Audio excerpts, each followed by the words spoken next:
Thanks for being with us in this webinar, in which we'll introduce 4 cutting-edge R&D projects related to wind farm control. My name is Marcos Suarez. I work for the Basque Energy Cluster in Spain, and I'm mostly taking care of the logistics today in the webinar.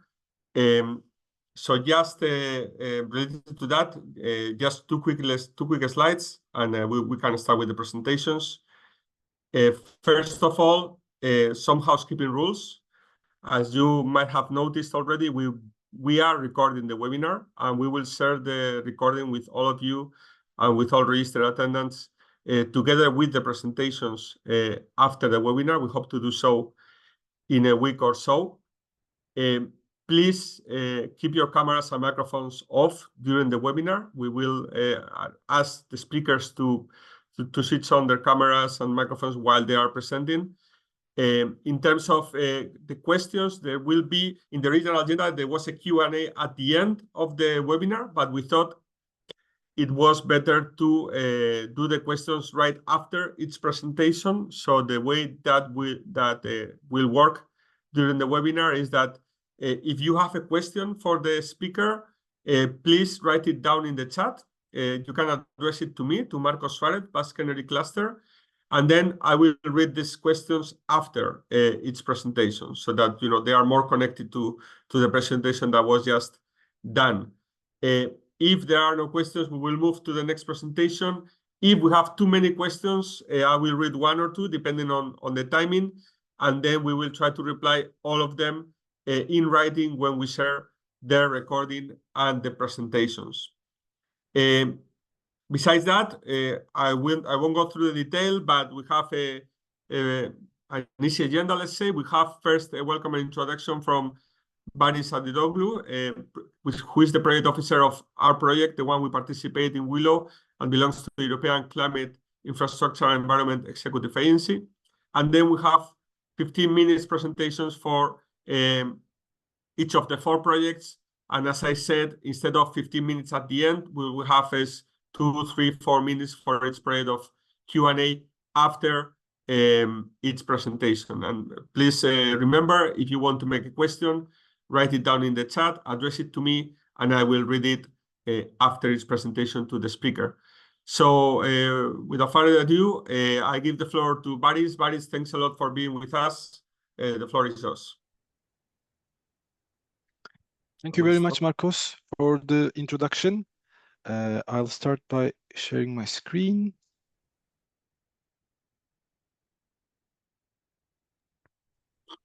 And switching to presentation mode. Yeah, so hi everyone. My name is Baris Adidoglu, and I'm very happy to be here today. Thanks for inviting this nice seminar, and thanks for inviting me here.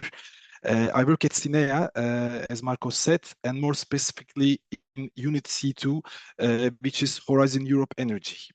So my presentation today, the aim of my presentation today will be to set the background for later, for when the projects will present, so that the audience can put in context those presentations by understanding what the topic originally expected from these projects. So as such, I will start with a general information about the call. Then I will say a few words about Horizon Europe. And at the end, I'll be talking about the expected outcomes and the scope of the topic. So this call is part of Horizon Europe program. The projects were expected to be of research and innovation action type, which meant lower TRLs compared to other projects, for example, which would go on the demonstration phase. So it is an action grant budget type of grant agreement, and not, for example, a lump sum, which is also more and more the case these days. So, and it's a single stage model. The call opened on the 6th of December 2022 and remained open for a bit more than 4 months. So now a few words about Horizon Europe. As you know, Horizon Europe is one of the largest funding programs in the world supporting research and innovation, with a budget of 95.5 billion euros. and extending between 2021 and 2027. So what we see on this slide is the main components of Horizon Europe. So these are, and their corresponding budgets in terms of billion euros. So the first one, pillar one, is excellent science. Pillar two is global challenges and European industrial competitiveness. Pillar three, innovative Europe. And the last one, which is not a pillar, but it is addressed as a part, is the widening participation and the strengthening of the European research area. This call that we are looking at today was under Pillar 2, Global Challenges and European Industrial Competitiveness, and more specifically under Cluster 5, which is one of the clusters under this pillar. So the Cluster 5 is the one also we look at SINEA. It is called Climate, Energy and Mobility, and it has a budget of 15 billion euros, again, from 21 to 27. And under this cluster, there are 6 different destinations. This call again was under destination 3, which is a sustainable, secure, and competitive energy supply. And under this destination, the areas covered are renewable energy, energy system grids and storage, carbon capture, utilization and storage, and cross-cutting activities. So now let's look at the topic. The topic had a total budget of 18 million euros. In total, 16 proposals were submitted, with the initial idea of selecting 3 of them, but then a 4th one was also selected from the reserve list, and I think this also shows the importance that this topic has been given to at European Commission level. And here we see the projects which were selected, which are TWAIN, Iconic, Willow, and SUDOCO. So now let's look at what the topic expected from the proposals from the projects. The project results were expected to contribute to all of the following outcomes presented on this slide. So the main expectation of the topic was the development of an open source data-driven tool to decrease energy costs and at the same time of operation, and at the same time increasing total wind farm output, cost effectiveness basically. Indeed, cost effectiveness and the open source nature of the tool were 2 important aspects of the call, which were treated as such during the evaluation. Of course, then the tools, the projects were supposed to also evaluate the operational risks arising from the chosen solution and consider operational security. So the tools could be either digital or physical. Interoperability was an important aspect. And here, once again, in the second one, we see the emphasis on improved performance at farm level. The projects were also expected to help the operators for making better decisions when it comes to farm-wide system optimization, lifetime extension, decommissioning, and/or recycling of components. And finally, they were all expected to contribute to a reduction in a levelized cost of energy in line with the set plan targets. So here what we see is the scope. Basically, what the proposals were expected to include in order to convince the experts who made the selection and the European Commission that they would indeed do credibly contribute to the previously mentioned expected outcomes.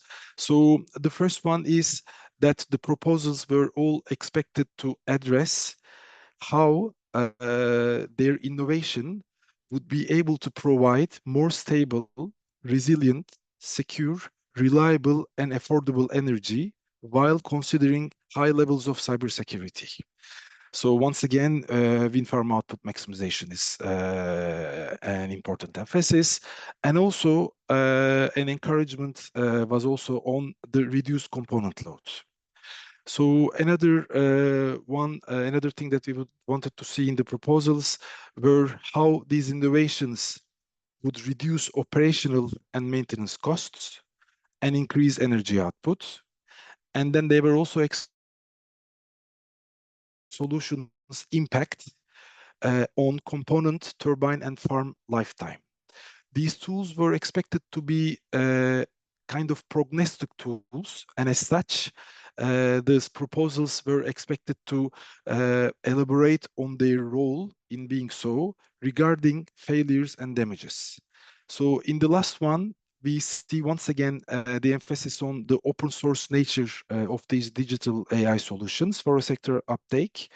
And another very, very important aspect of this call was that the tools were expected to be built on concrete experiments and data measurements. And I know that this was a challenging aspect of the call, because I know that it's not easy to always find such data.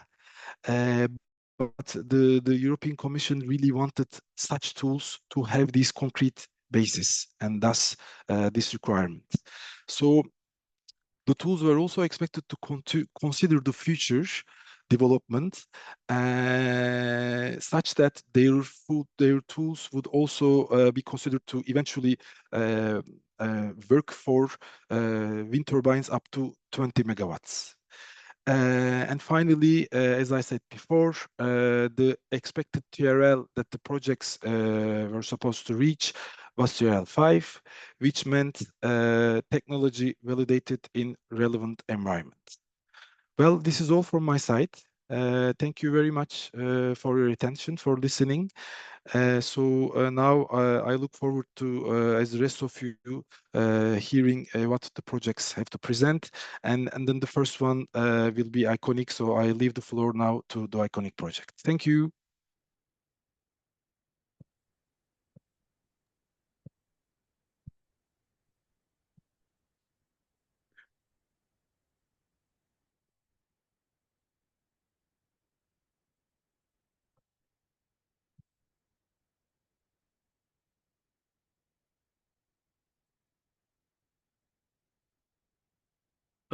Thank you, Baris.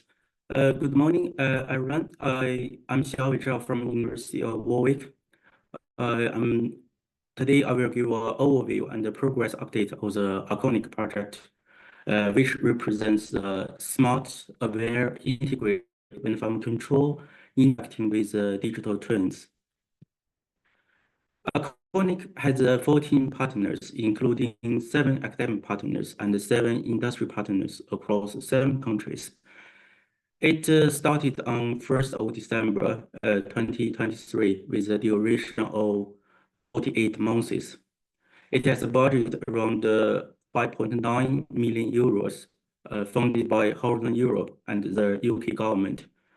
Because UK was not associated with Horizon Europe at the contract stage, the budget of the 3 UK partners, BP, Imperial College, and Warwick University, were funded by the UK government.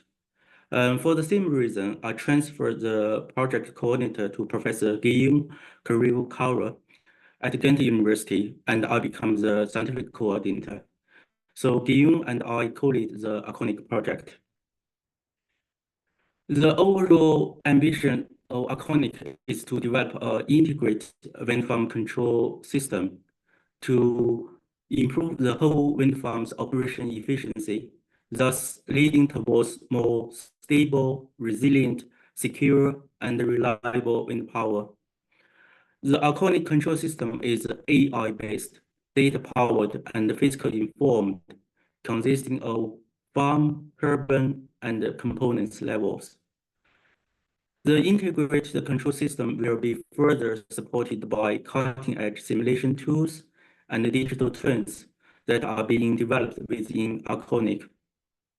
To enhance this is to enhance the control performance. Iconic also explores the AI-powered lifetime management and cost reduction. Finally, a core feature of Iconic is a comprehensive validation by simulation, historical data, wind tunnel and test rig experiments, and real-world field tests.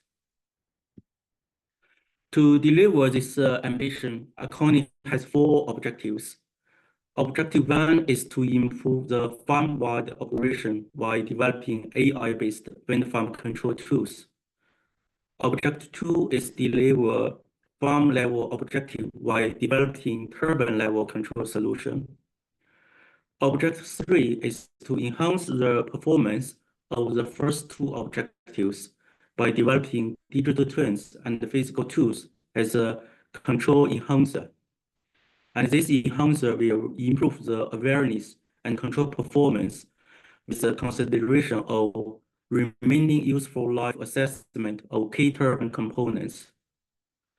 Objective 4 is to bring most of the innovation to TRL5 while comprehensive validation and tests, as mentioned earlier. As mentioned by Barris, TRL5 is a requirement of this call. Next, I will go through 7 main research highlights of Arconic. The first highlight is the AI-based control-oriented modeling of wind farm wicks.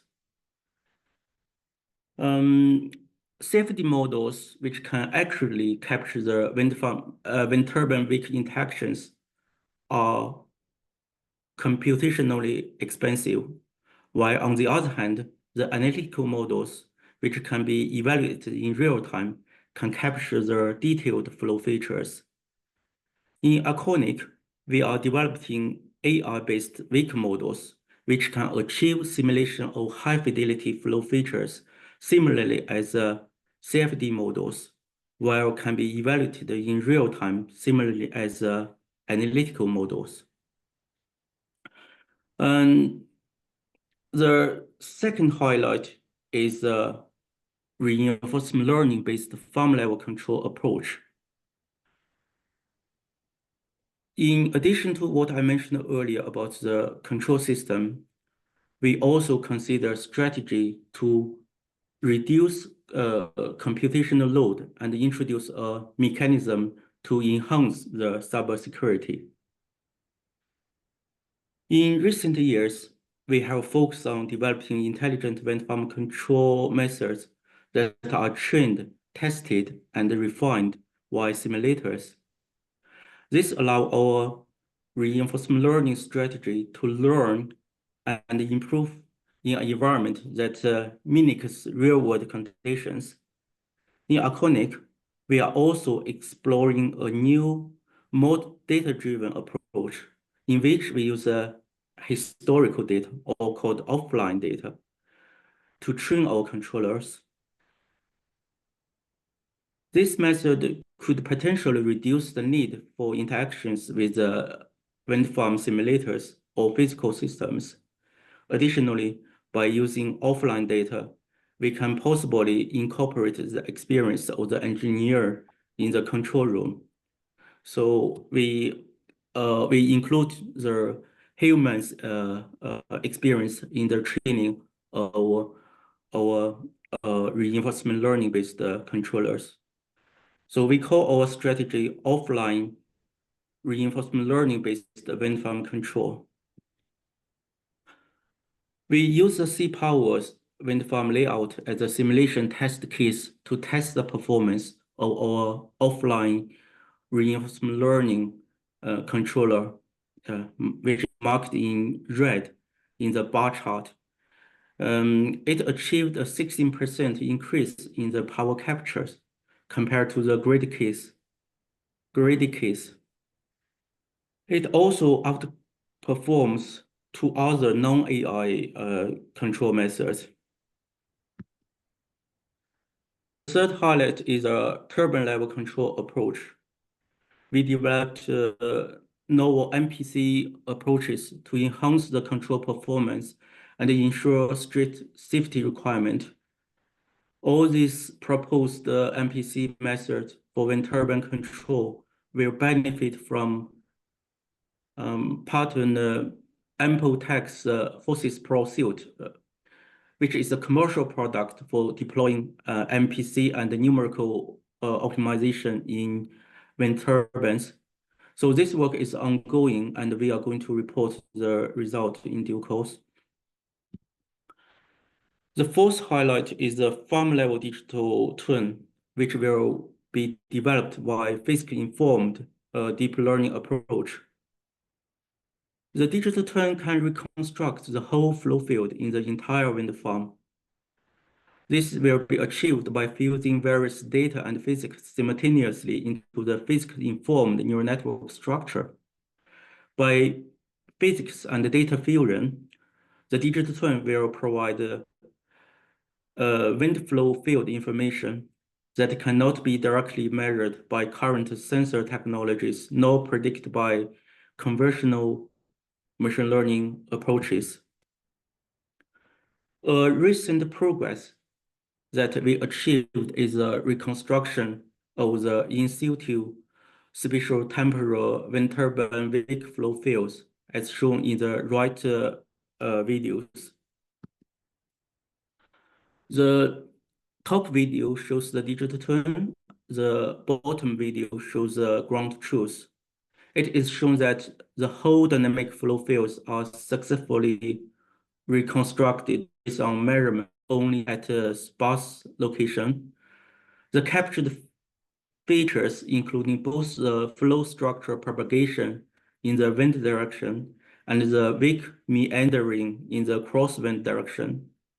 The next step is to extend this to three-dimensional case and explore the way to use such rich flow field information for supporting wind farm control system.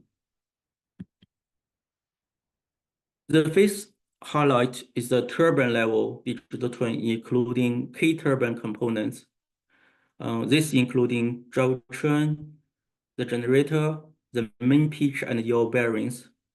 High fidelity models of these critical components are being developed and calibrated with historical data. Once this is done, surrogate model will be built based on high fidelity models to achieve real-time performance. The surrogate models will be deployed based on either data-based machine learning approach or approaches or hybrid approaches.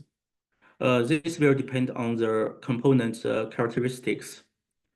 These surrogate models will be integrated all together to form the digital replica of the physical system. Such digital twin system, along with the online sensor measurement, will then be used to support the control and management, considering the remaining useful life of the key turbine components. The sixth highlight is the extension and adaptation of the developed control and digital innovation towards future 20 megawatts wind turbines. We will also develop a repowering strategy using 20 megawatts wind turbine for sea-powered wind farm to demonstrate the use of the tools developed within the Arconic for repowering and decommissioning scenarios. The final highlight is comprehensive validations. As mentioned earlier, this including validation by simulations, historical data, test rig, wind tunnel experiments, and field tests. At wind farm level, numerical tests will be carried out while large eddy simulation of atmospheric boundary layers and wind farms based on 3 case studies, which cover an onshore case according to one of the BP's onshore wind farms, an offshore case according to sea-power's offshore wind farm, and a future wind farm case consisting of 20 megawatts wind turbine design. All these 3 case studies will be used for evaluation of the digital twin and the control system within the simulation environment. It will ensure that the Arconic innovations are generic to wind farm and turbine specifications, therefore maximizing Arconic's potential impact. Then validation by physical experiments will take place in the wind tunnel at Imperial College. Extensive turbine array experiments in realistic atmospheric simulation will be carried out, where spatially extended high resolution measurement will be achieved by a combination of the PIV and the point velocity measurement. So Imperial is currently setting up this experiment. At the components level, the test bench for critical components will be used, available at Lolagen. Finally, the field tests will be carried out at Sea Power's wind farm. With all these tests, we expect that the iconic innovations will be very validated, and the major innovations will reach TRL5 at the end of the project. So this is the project overview and update from me. Thank you very much for your attention. Thanks a lot, Professor Zhao, for the presentation of Iconic on time. We have no questions. I remember everybody that if you have any question during the presentation, you can write it down in the chat. But then we move to the next project. In this case, it will be SUDOCO, presented by Professor Van Wingerden from the Technical University of Delft. Jan, are you there?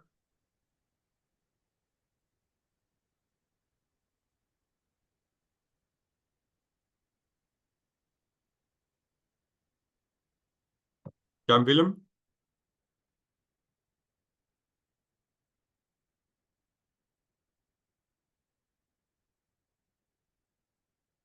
Well, I guess there might be some technical issue with Jan. We can move to the third one, and we'll try to reach Jan Willem during the presentation. So we'll move to the next presentation of TWAIN. In this case, it's introduced by Tuffe Guzman from DTU Wind and Energy. Hi, Tuffe, the floor is yours. Thanks for being quick to react.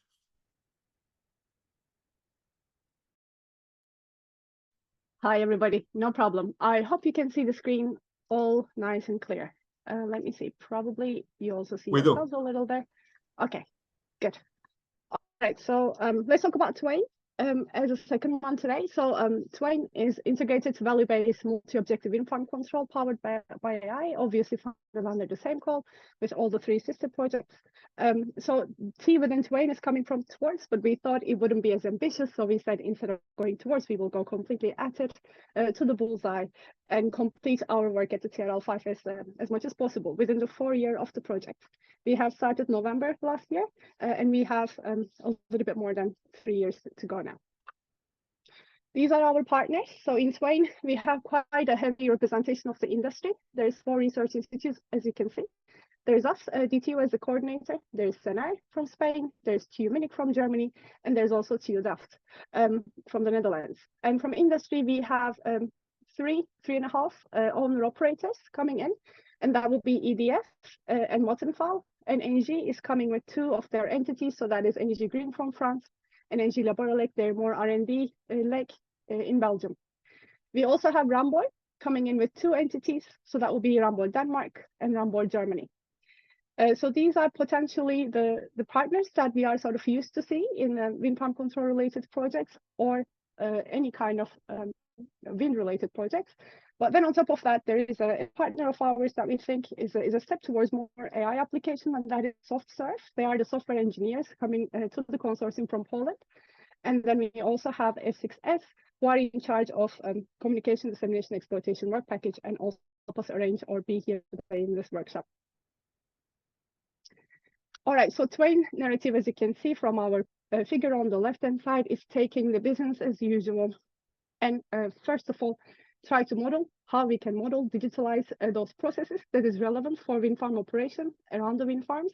We are focusing on both onshore, particularly heavily on onshore, and a little bit of offshore.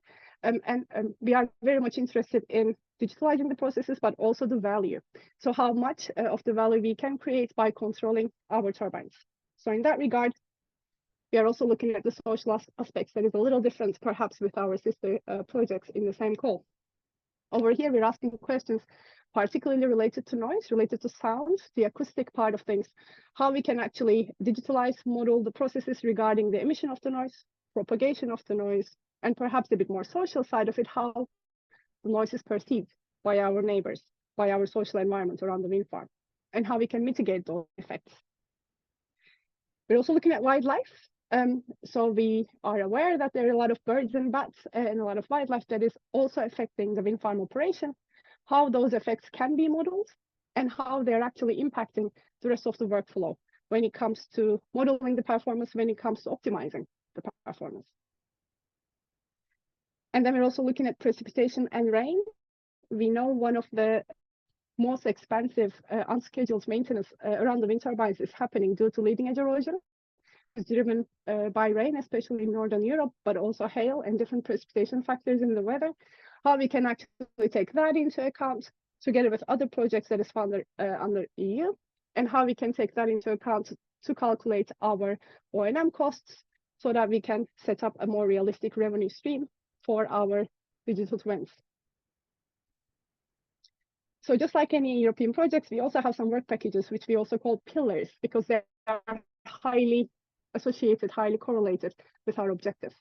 So our very first pillar, or let's say the foundation of TWAIN, is basically on the data environment. So that is about integration of multi-source and multi-format data, how we can integrate them, how we can actually ensure that they're safe in 3 different levels, which I will talk a little bit more in detail later. And this is our very first work package, and this is also where we started from the project. And then in our work package 2, we're taking all this data, we're looking at all this measurement sensors information that we have regarding the state of the wind farm and its operation. And then we start modeling the processes that are relevant for us. Some of them are very traditional processes, like the wind farm response itself. That would be the power, structural loads. We also look at failure and damage effects, but we're also looking at grid compliance and services. And as mentioned, we're looking at some eco-social consciousness aspects. Then our third work package, which is at the heart of TWAIN, is actually about the value. So how we can turn those processes, use them as performance metrics, indexes, defining the risk and uncertainties, how we can come up with societal metrics on top of the economic metrics to define more sort of rounded value for the future regarding the wind farm operation. And our fourth work package, which is sitting on top of pretty much everything else technically, is about integration of the multi-level controller. So how we make sure there's smooth communication between the turbines within the wind farm, how they communicate with the central farm controller, and how this farm is actually communicating with this wider environment around. And then our last work package is integration of you guys, so wider audience to the TWAIN outcomes. And for this, there is one particular aspect which I think you will find interesting, and that is the open call, which I will also talk about in a second. So within TWAIN, it's a little crowded slide, I'm aware, but I hope you can follow with me, especially if you can see my cursor, it's going to be easier. So TWAIN is for its end users, which are the owner-operators of wind farms. They're coming with their data, that is social environmental data, and O&M data. They're coming into our what we call data environment. And the data environment is secure, it has AI machine learning capabilities, and then we start modeling some of the processes relevant for that particular wind farm. Some of these are very site specific. And then, for example, some power, loads, damage, noise, wildlife aspects, they're feeding into work package 3, which is a socioeconomic and environmental impact assessment. And from processes, they become actually value. So power becomes AEP, or it becomes income. Loads, structural loads, particularly, they are going to be converted into O&M costs and lifetime, etc. So all those metrics and noise become constraints, for example. So all those metrics, objectives and constraints, problem formulation for optimization is happening over here. And then we put them into the control integration and the optimization so that we can have this decision support. So we have the series of optimum decisions for humans to choose. And of course, together with some field validation over there. And then we're opening version 0 of our environment. About 2 years from now, we will actually have an open call, meaning we will be actually having, let's say, another call within our project, which is also funded by a call, where we will be looking for 3 collaborators with us who are willing to be the guinea pigs, if you will, of the first TWAIN environment that has all these aspects, and they can actually help us with their user experiences so that we can use that to release our final version by the end of the project. As I said, we're going to be funding 3 projects, and they will also granted about 25,000 euros each. All the processes of it and the entire progress is run by our partners, F6S, and we will, please follow us. You will definitely hear about that more about 2 years from now. Let's look at our case study. So what is TWAIN going to investigate a bit more specifically? So the first one is about environmental and social ramifications, which is very important for us. So here we have already defined 2 separate test cases. We will be looking at some AG wind farms in France, where the noise itself or the noise emission itself is quite problematic. So the wind farm is experiencing a lot of noise curtailment. So we're going to be investigating, for example, is there any other way that we can do smarter control for the noise instead of old school, let's say, curtailment? Can we actually reduce the noise by misaligning the turbines so that it can help with wake steering? So maybe not losing power or even increasing the power. Can we keep the noise within the constraint limits? We also have quite a bit of interest when it comes to particularly bat observations within farms. So we are going to be looking into how we can do the controls in regards to wildlife and the caution regarding wildlife. Can we do it more smart?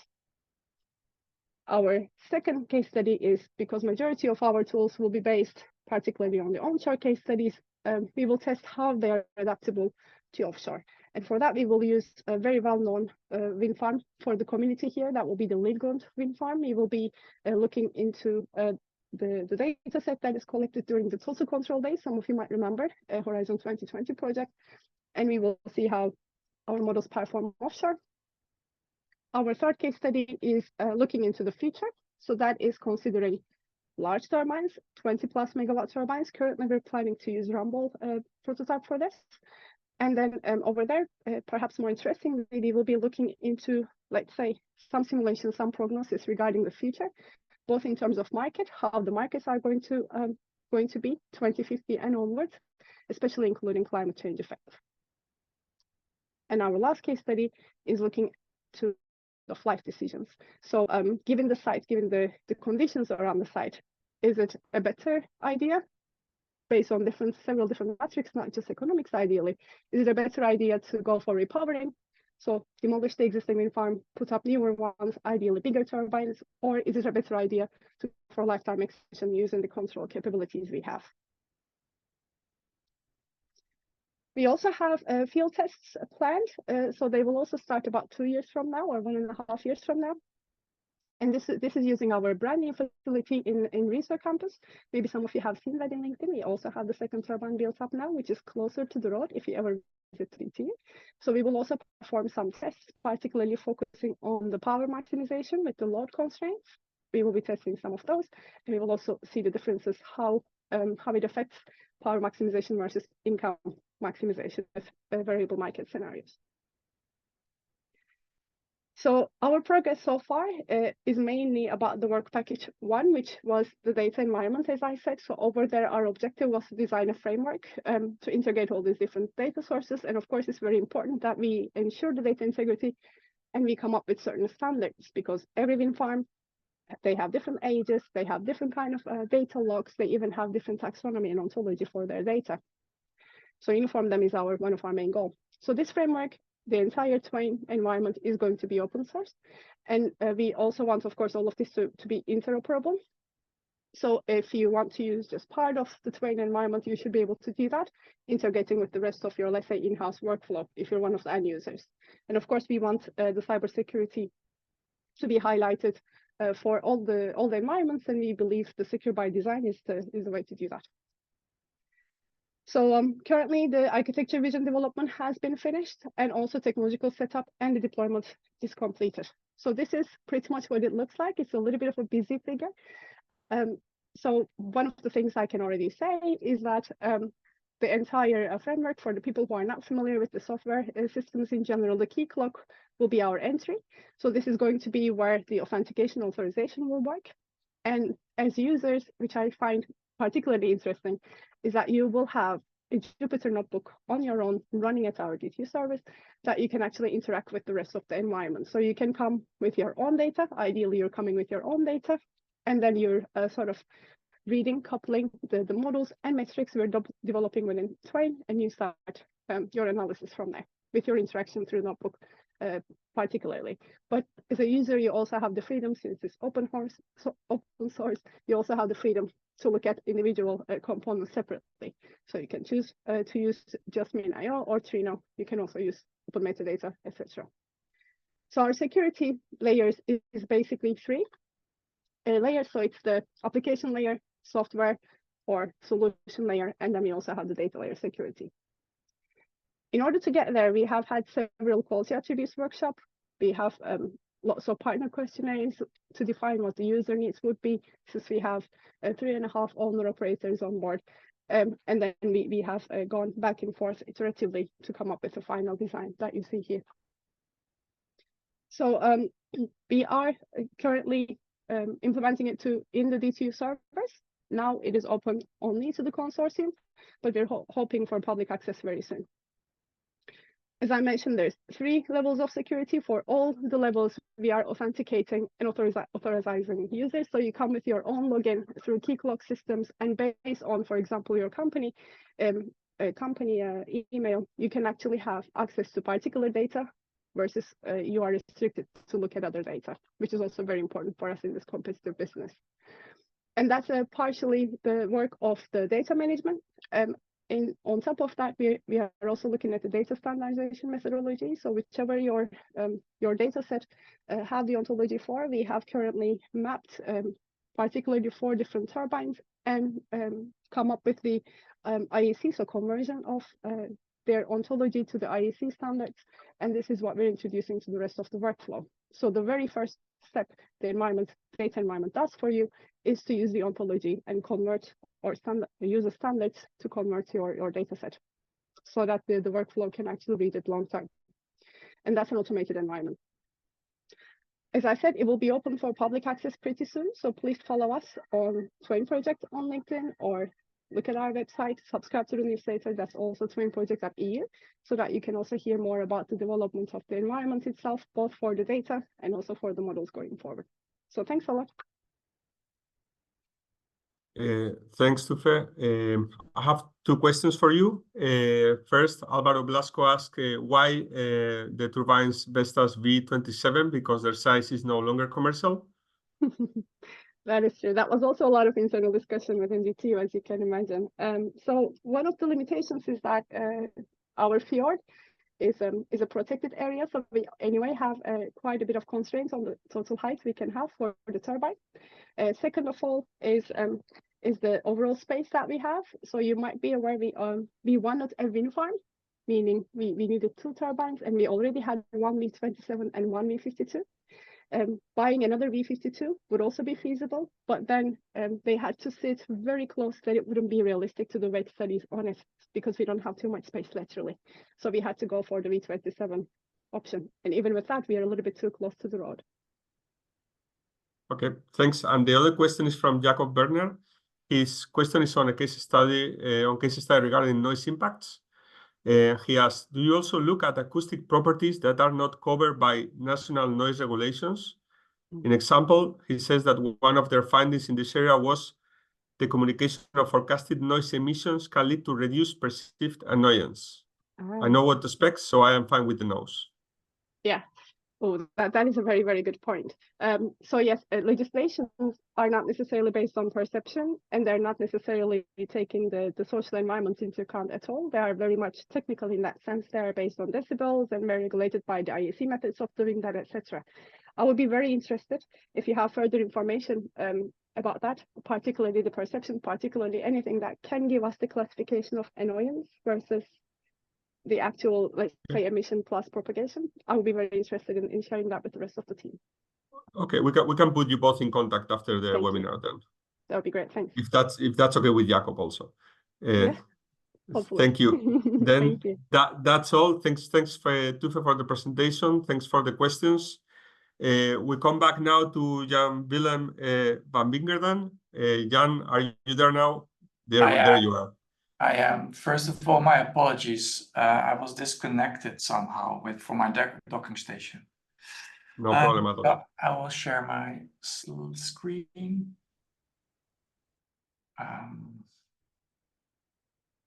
Share screen. Yes.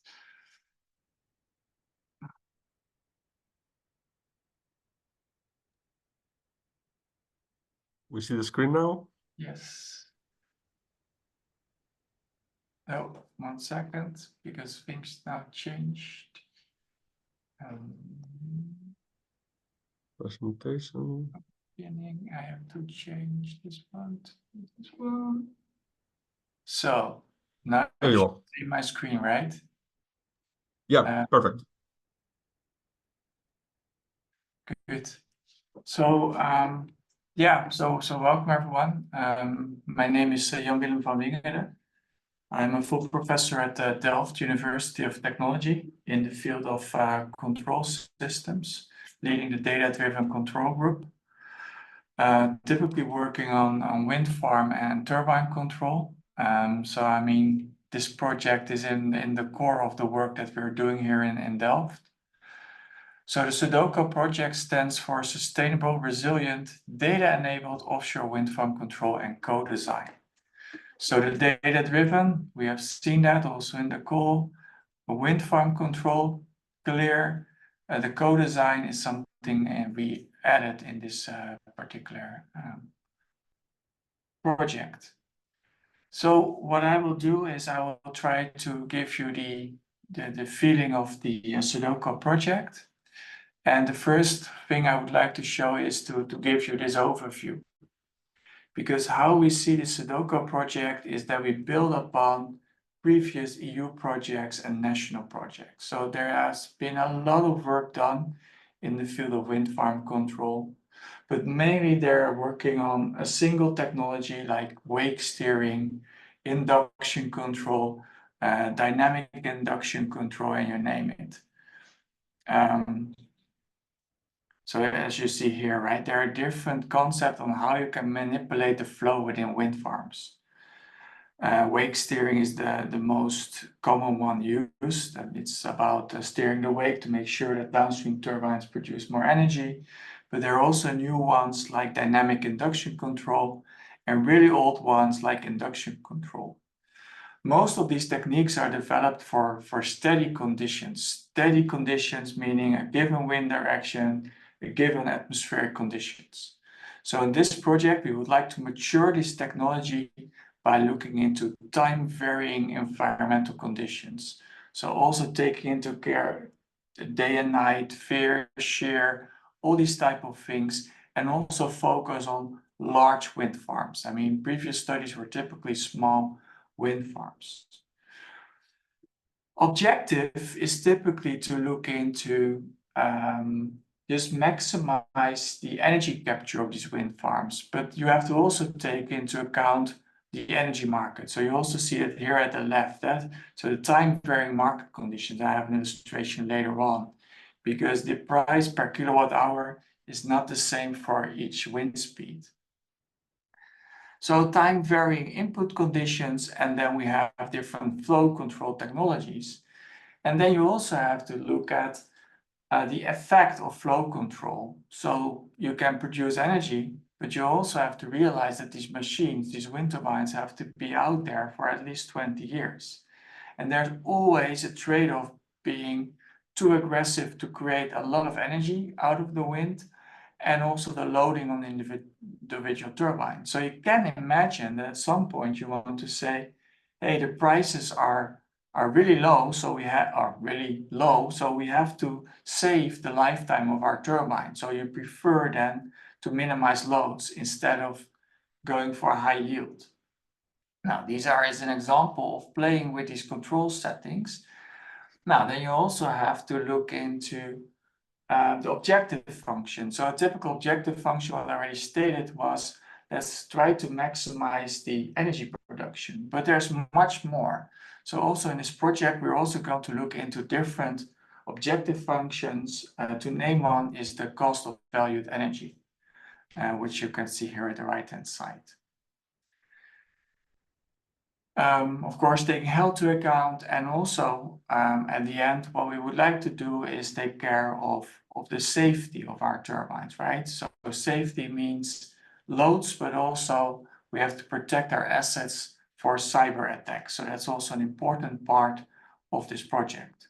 So we put everything together in an open source platform tool. And at some point, we also would like to introduce storage, solar, etc., to really have a set platform for wind farm operation.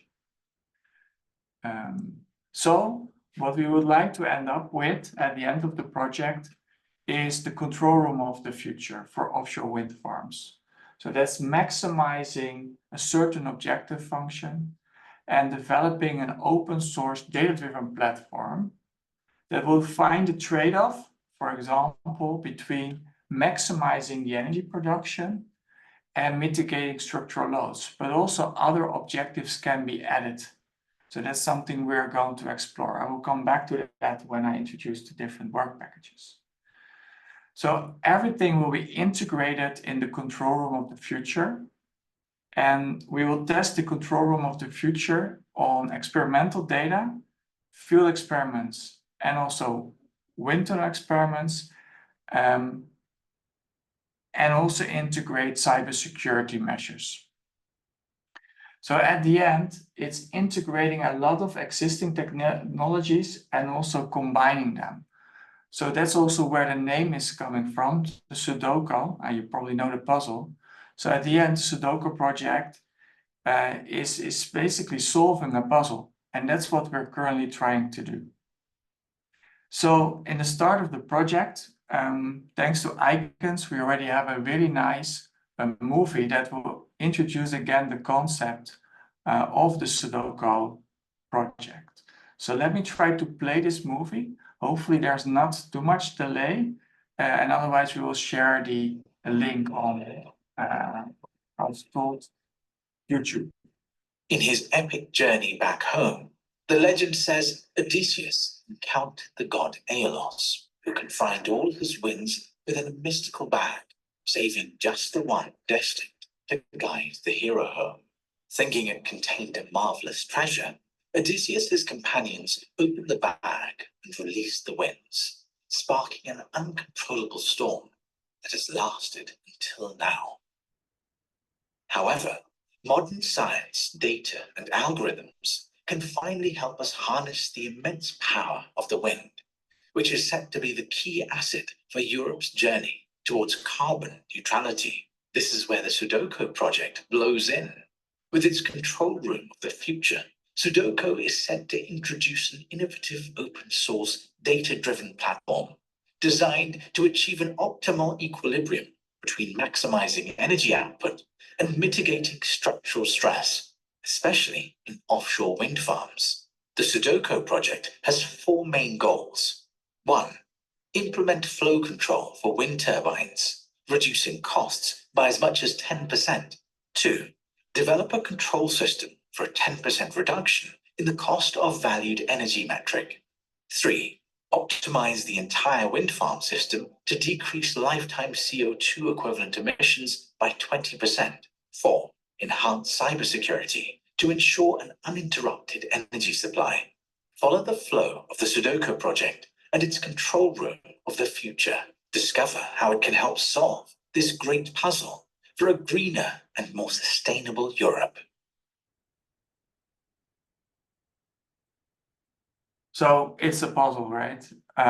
It's a puzzle, and what I didn't mention that the focus of this project is on offshore wind farms. So we have these different work packages, different focus. So the first one is flow control. So I already indicated that flow control was part of many European projects where they focused on wake steering, induction control, and all these things. What we will do in this project is we are going to integrate the different technologies, because some of these technologies work very well for certain wind directions and wind speeds, and others work better for another configuration. So the focus here is to integrate different wind farm control techniques. And on top of that, to make sure that we can really implement them in the field, so look at scalability and reliability of these control methods. So the focus here, large wind farms, maturing flow control technologies.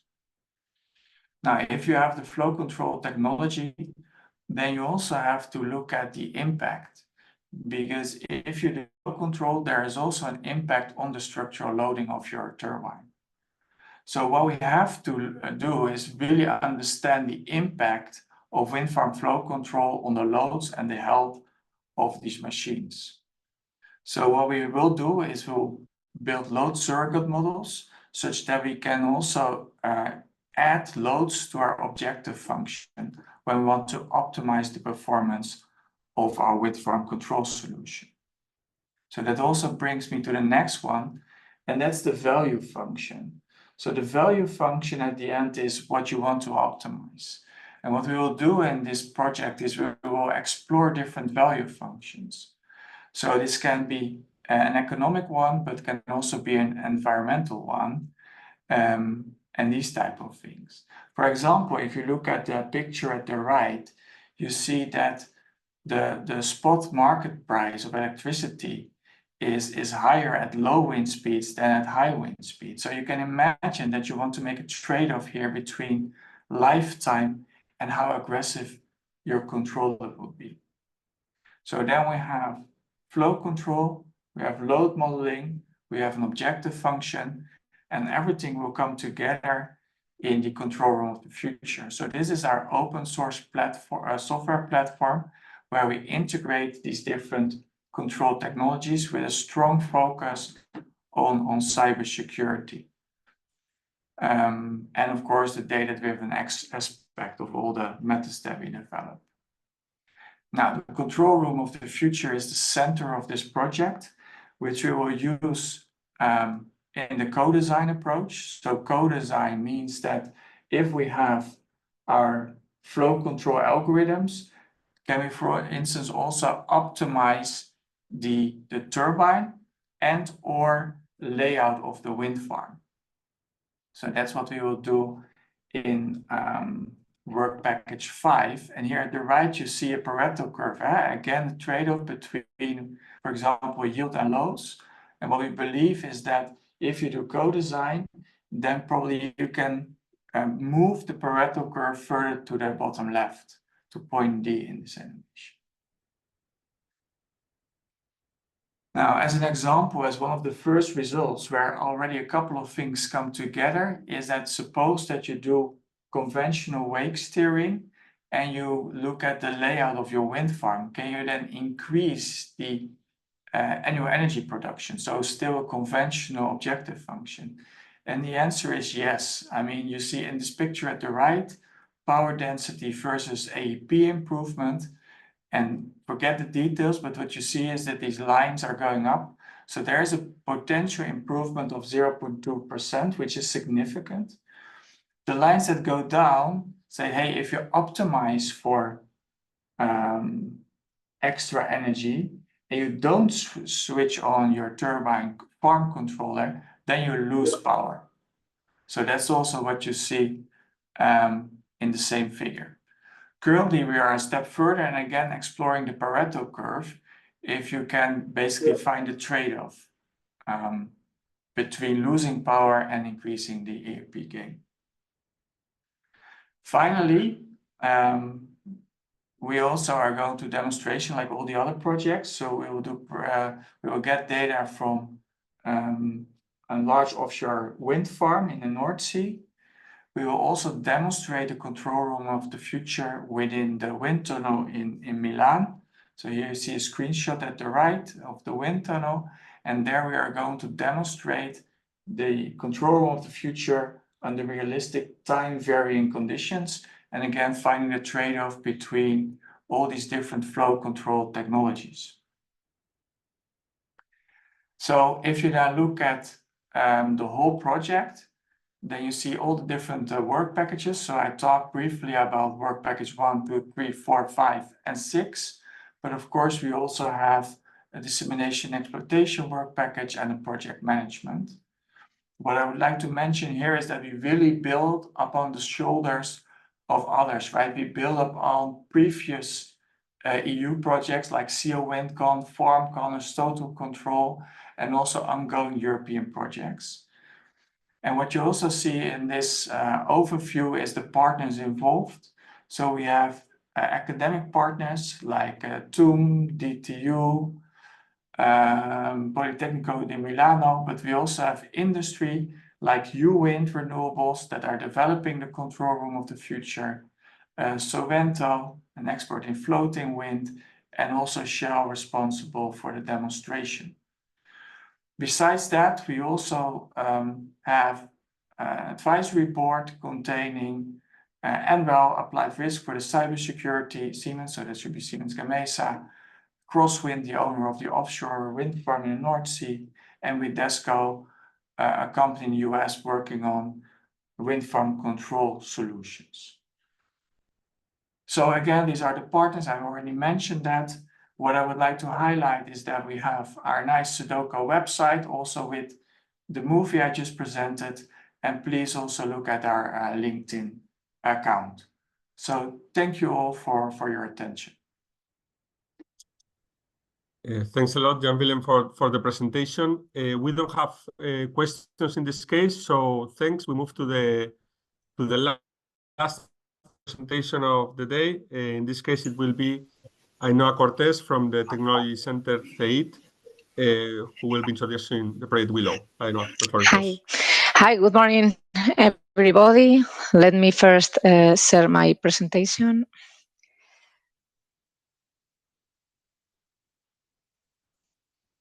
Okay.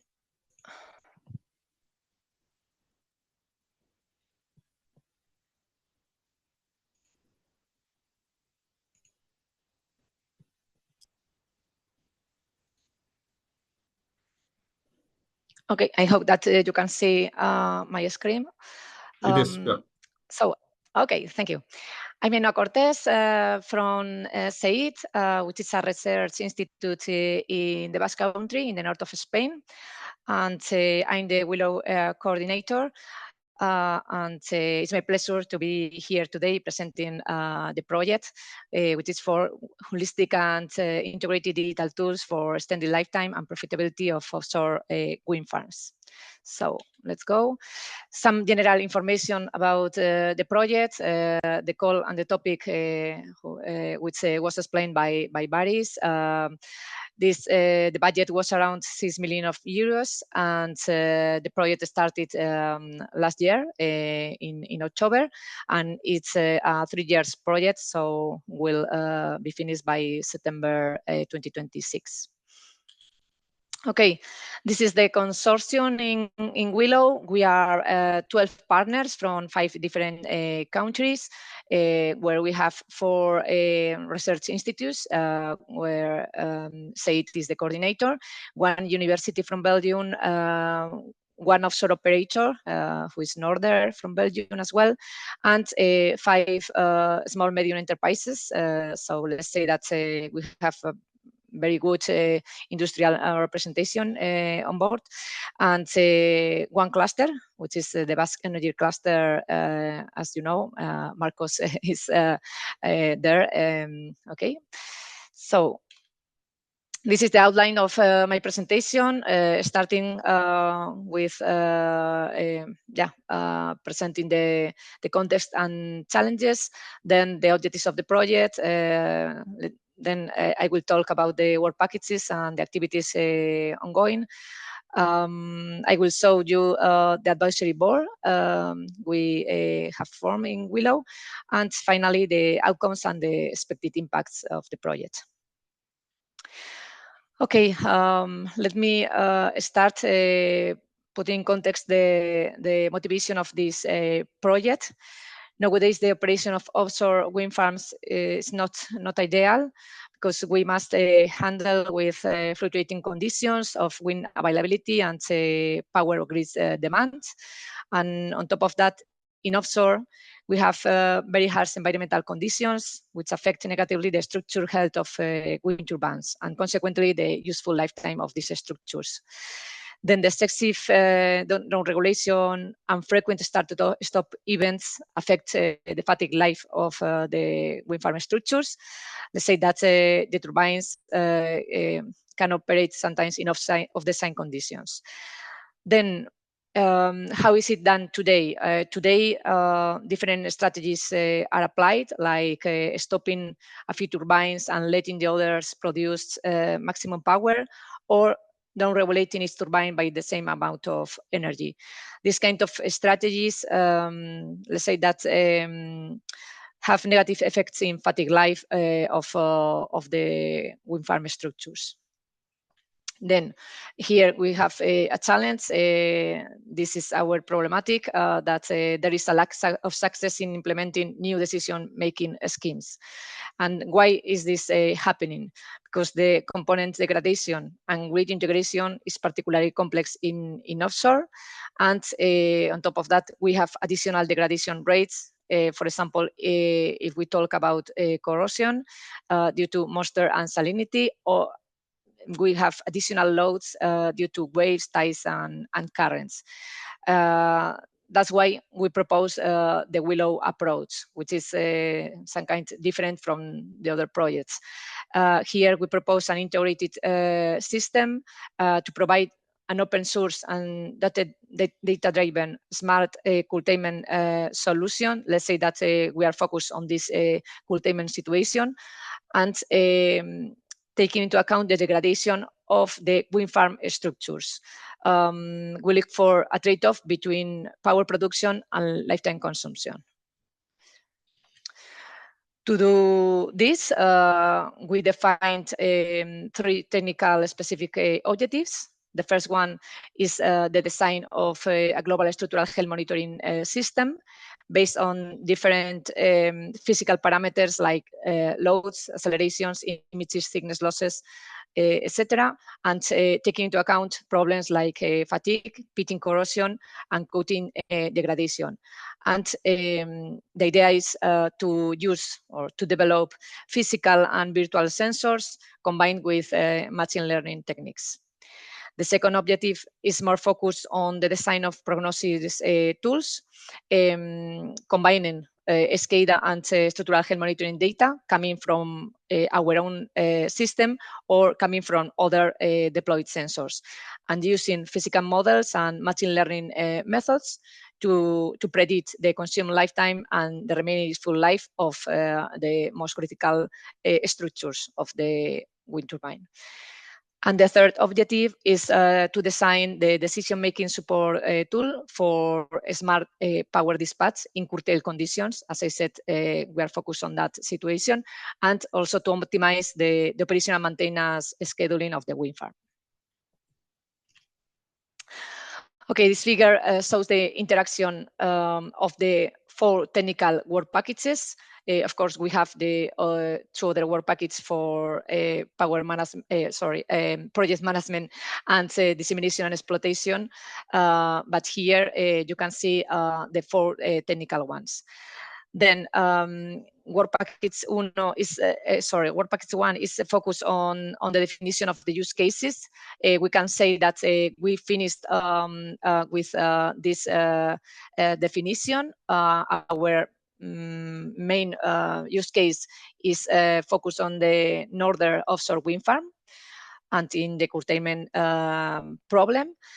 And here we will use other offshore test environments like Blue Accelerator and HasLab to get more data for our modelings, and also to validate the sensors or the physical developments of this project to validate the robustness of the system and to verify if everything works fine in a real environment.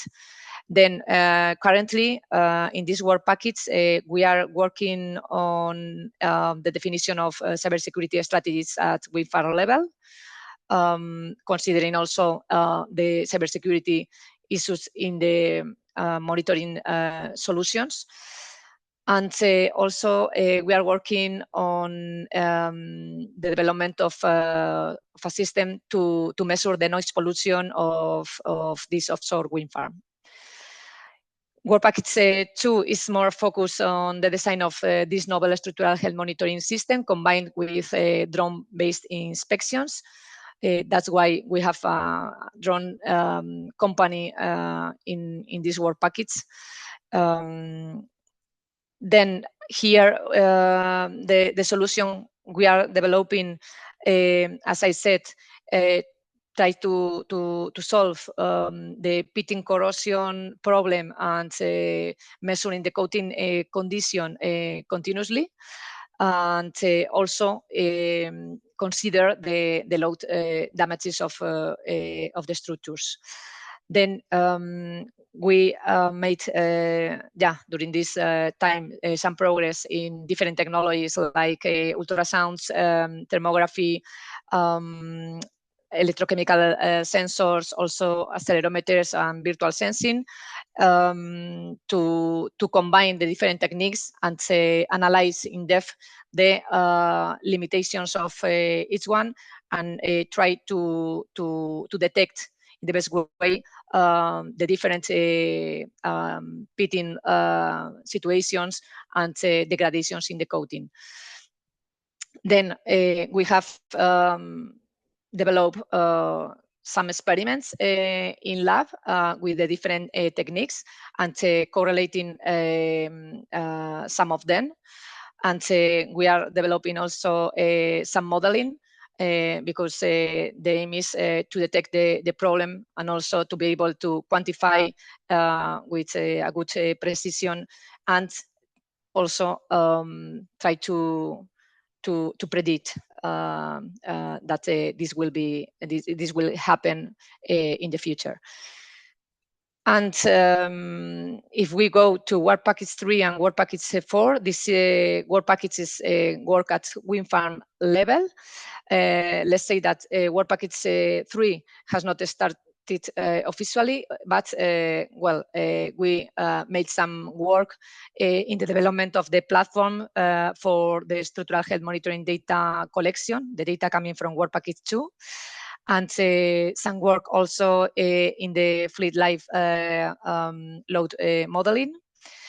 And in Work Package 4, more focus in the design of this open source decision-making support tool and wind farm control.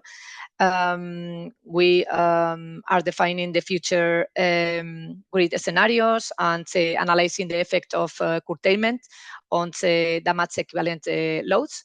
And the most important thing is that these work packages, Work Package 3 and Work Package 4, are working together because in this project it's important to consider the fleet life assessment in the wind farm control strategy. Okay, as I said, Northern is our offshore operator, which is on board. Then, Willow project is focused on this use case in the Belgian North Sea offshore wind farm operated by Northern with 44 wind turbines. Then the developments in Work Package 2, 3, and 4 are receiving data for the use case to be able to develop modeling with real data. And for Northern and other operators, the curtailment situation is important. And here, the aim of Willow is to analyze in depth this curtailment situation and how the high fatigue loads suffering from this situation can be in some way detected and predicted, and to take some mitigation action and to do the control accordingly. And this offshore test sites will be used as well. The Blue Accelerator in Belgium and the HAS Lab in the Basque Country to perform some experiments with some of our sensors. As I said, we are working with different technologies in that sense. And yeah, we have here two different objectives. One, the first one is to get even more data for our machine learning methods developed for the different techniques or problems I mentioned. And on the other hand, to validate the robustness of the solutions developed in Willow, and to confirm that that the solutions can work in these real environments, offshore environments. Okay, this slide shows you the advisory board or the participants we have in the advisory board of Willow. We can say that this is a very strong advisory board with a good, important companies in the field we are working on in Willow. And we will have the first meeting with them in November, at the end of November in Belgium. And we divided in different subgroups related to the topics we are working on in Willow. And we received a very good response and a lot of interest from these participants. So yeah, we are looking forward to hearing from their feedback based on the huge industrial experience of them. And just a summary of the outcomes we foresee in this project. As Baris presented in the call, this is aligned with the topic. Then the first one is the design of open source data-driven tools. The second one, the development of digital and physical tools, and we will do that, of course, to enhance the data collection, analysis, and operation, to be able, the operators, to make better informed decisions on different things like farm-wide system optimization, lifetime extension, and decommissioning. And the fourth one is all of these projects has this target, which is the reduction of the LCOE. And of course, the expected impacts, Willow will impact in different things like maintenance cost, design and operating life, environmental impact, levelize the LCOE. And some numbers of these impacts, for example, we aim to reduce the inspection cost in 50%, or to achieve to increase the lifetime extension, with 5 additional years of operating life of the structures, to reduce the noise pollution by 4%, and the reduction of LCOE up to 10%. And this is all from my side. Thank you very much for your attention, and it was my pleasure to answer your questions. Thank you. Thanks, Ainhoa. One quick question to finish the webinar from Irache Menchaca. She asked if, apart from corrosion, are you considering biofouling in the material degradation increase? Okay, this is a good question. We are working more not in the submerged area, more not undersea. Okay, then one of the areas we see that are most critical is the transition piece, and here the pitting corrosion is more important, and we are trying to, of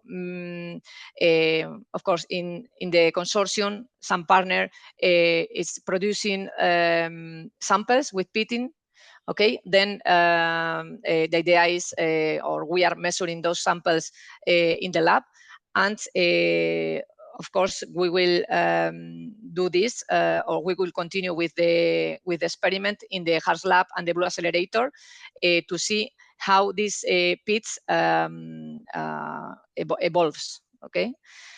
So, well, biafouling is not, in principle, is not considering in the project. Okay.